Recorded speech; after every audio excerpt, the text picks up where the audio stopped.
Hello, and welcome back to BR Quest. Today is part 2 of the lore behind the last few sets of Lorcana, going from Shimmering Skies all the way to the new set releasing in a few weeks, Archazia's Island. Last time we started with the celebration after defeating Ursula.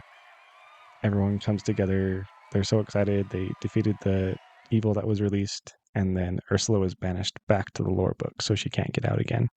They discovered this map that led them to Archazia's Island, but there was another piece to the puzzle of why they decided to leave the Illuminary and travel to the island.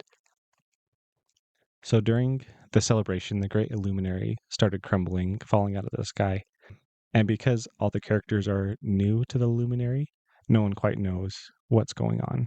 So while the great Illuminary was falling apart, Merlin character has this vision of what's happening, what they need to do to fix it.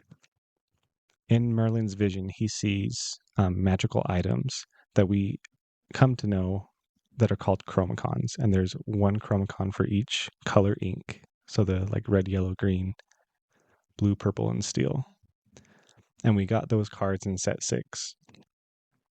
And so far in the story, they found 2 of the Chromicons.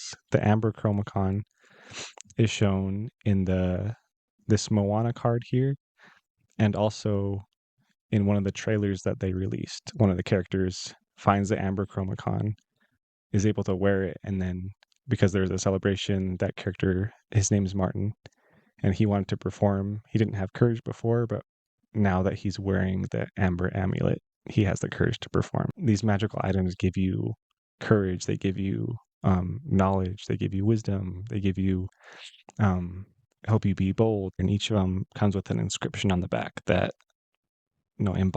describes the magic that's in that Chromicon. So the Amber Chromicon, comfort the weak and weary. It gives courage, gives strength. It helps people feel whole. The Emerald Chromicon is trust in the winds of change. The Ruby Chromicon is leave fear behind, giving people courage. Merlin has this vision that the Chromicons are going to be key to restoring the Illuminary.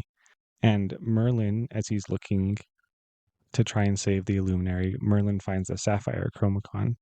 And with these 2 Chromicons, they start to gather knowledge. And it all comes back to, because Merlin found the Chromicon, and because of the map that they found, they know that the answers to why the Illuminary is crumbling is going to be found on Archazia's Island. With the new cards being released for Archazia's Island, we are seeing more of the story come together.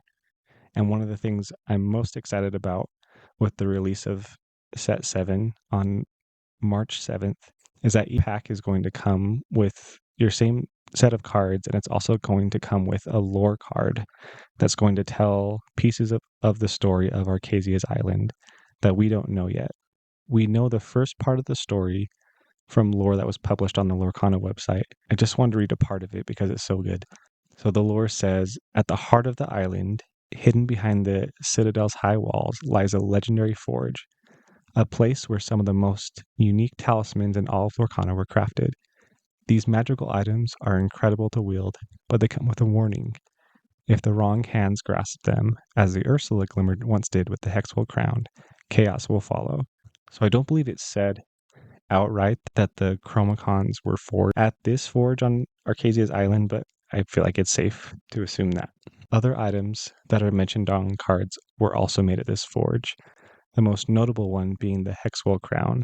This crown was key to Ursula gaining power and becoming strong enough to threaten all of Lorcana. And at the end of the battle, the Hexwell Crown was broken, and one piece was saved at the Illuminary, and one piece was taken by Archazia back to the island.